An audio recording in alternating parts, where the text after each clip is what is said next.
All right, everyone, huge welcome back. Seriously fantastic to have you tuning in today. Before we dive into something that might genuinely make you look at your houseplants, your garden, even the trees outside in a whole new, almost unbelievable light, I just want to take a quick moment to send out massive good vibes. Wherever you are in the world, whatever you're doing right now, I genuinely hope you're feeling strong, healthy, and full of positive energy. Wishing you and everyone you care about excellent health, peace of mind, and all the best things today and always. Take good care of yourselves. Now, get ready for a mind-bending piece of science that sounds like it belongs in a fantasy novel, but it's absolutely rigorously real. We all know plants respond to things like light. They grow towards the sun. They respond to touch.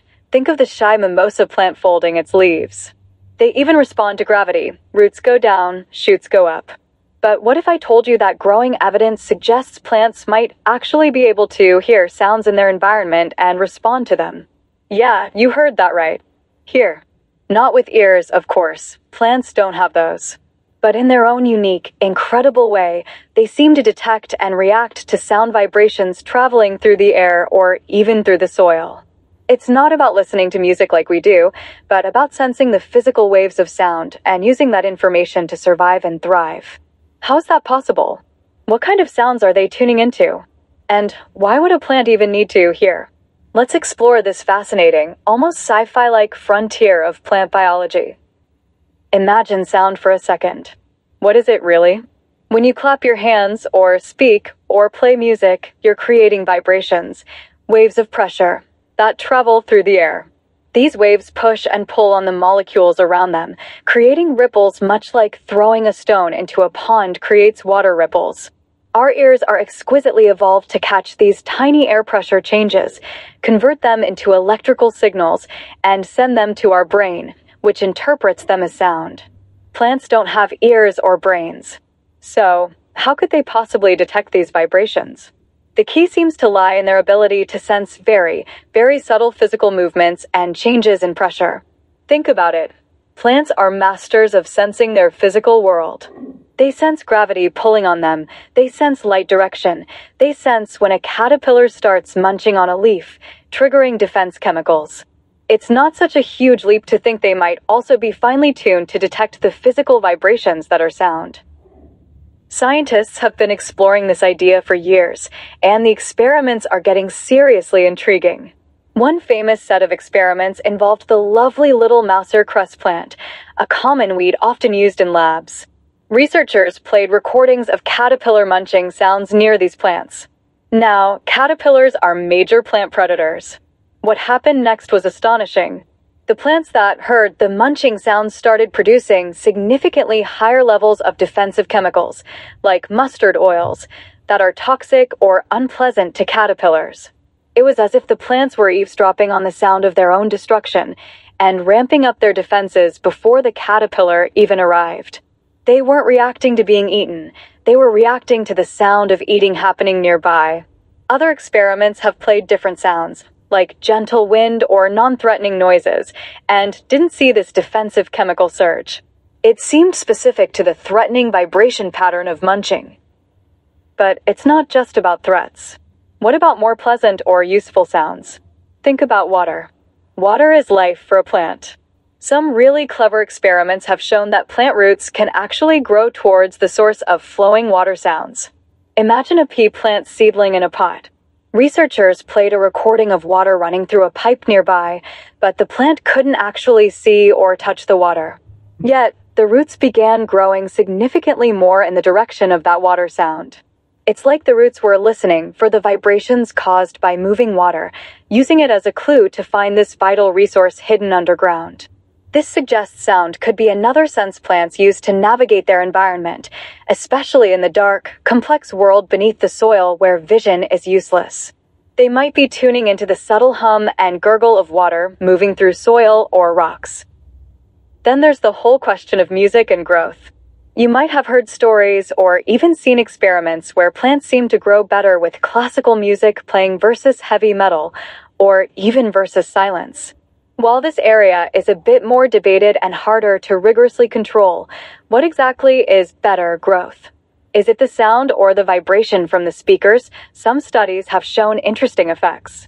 Certain sound frequencies, particularly in a range similar to bird chirps or insect buzzes, around 1 to 5 kilohertz, have been shown in controlled lab settings to sometimes promote seed germination, speed up root growth, or even increase the yield of certain crops like rice or cucumbers. The theory is that these frequencies might mimic beneficial natural sounds in the environment, perhaps signaling favorable conditions or even stimulating cellular processes. It's not that plants are enjoying Mozart, it's more that specific vibrational frequencies might act like a physical trigger, nudging their biology in certain ways. Think of it less like listening to a symphony and more like feeling a specific, rhythmic vibration that kickstarts something inside them. So, how do they do it? How does a leaf, a stem, or a root detect these tiny vibrations? While the exact mechanisms are still being uncovered, scientists have some strong leads. One key player seems to be mechanoreceptors. These are specialized structures or sensitive parts of plant cells that respond to physical forces, touch, pressure, stretching, and yes, vibration. Imagine incredibly tiny, sensitive hairs, or stretchy parts of cell membranes, or even special proteins embedded in the membranes. When a sound wave hits the plant, it causes incredibly tiny, rapid movements, vibrations, in its tissues. These vibrations physically jiggle or stretch these mechanoreceptors. This physical deformation acts like a switch, triggering a cascade of signals inside the plant cell. It could involve changes in ion channels, letting charged particles flow in or out, creating electrical signals similar to nerve impulses in animals, or the release of signaling molecules like calcium. These internal signals then travel through the plant, potentially triggering changes in gene expression, hormone production, like those defensive chemicals, or growth direction. It's also possible that sound vibrations resonate within specific structures.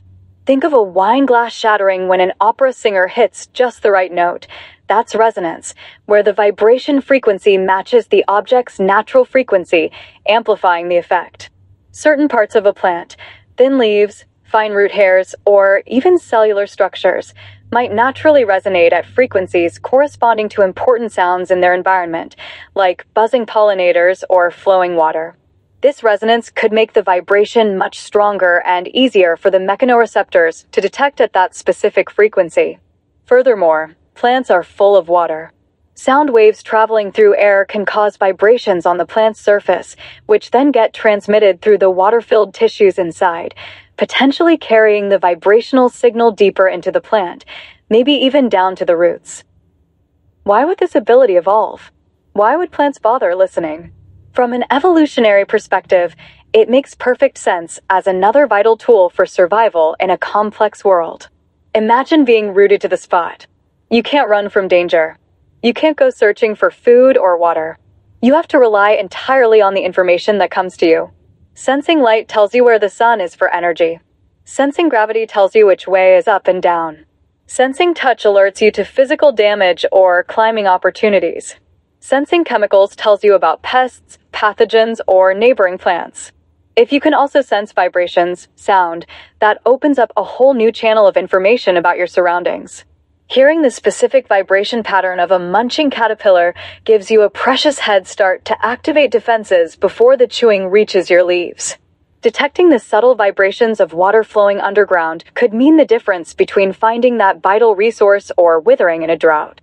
Sensing the buzz of a pollinator's wings might help time the release of pollen or nectar for maximum efficiency. Even sensing wind vibrations could help prepare the plant structurally to withstand stronger gusts. In the constant struggle to survive and reproduce, the ability to glean information from sound vibrations would be a powerful advantage. It's not about consciousness or enjoyment. It's about pure, hardwired biological response to a physical stimulus that carries meaning in their environment. This discovery completely shifts our perspective on the plant world. We often think of them as passive, silent background players. But this research paints a picture of plants as dynamic, highly sensitive organisms, constantly monitoring their surroundings through a suite of senses far more sophisticated than we realized. They are embedded in a world rich with sound vibrations: the buzz of insects, the chirp of birds, the patter of rain, the rustle of wind and leaves, the gurgle of streams, even the rumble of machinery. And it seems they are tuned in their own way, to this vibrational symphony, using the information to make crucial life decisions. They are not just in their environment, they are actively listening to it, responding to its invisible rhythms and cues. So, the next time you're walking through a forest, sitting in your garden, or even just watering your houseplants, pause for a moment. Think about the incredible sensory world they inhabit. That rustling leaf isn't just a sound we hear. It might be a sound the plant itself is sensing and responding to. The hum of bees nearby, the drip of a faucet, the gentle breeze. These aren't just background noise. To the plants around us, these vibrations might be vital signals, carrying information that shapes their growth, their defenses, and their very survival. It's a reminder that the natural world is full of hidden dialogues, silent communications, and senses beyond our own. Plants might not hear like we do, but they are far from deaf to the world around them.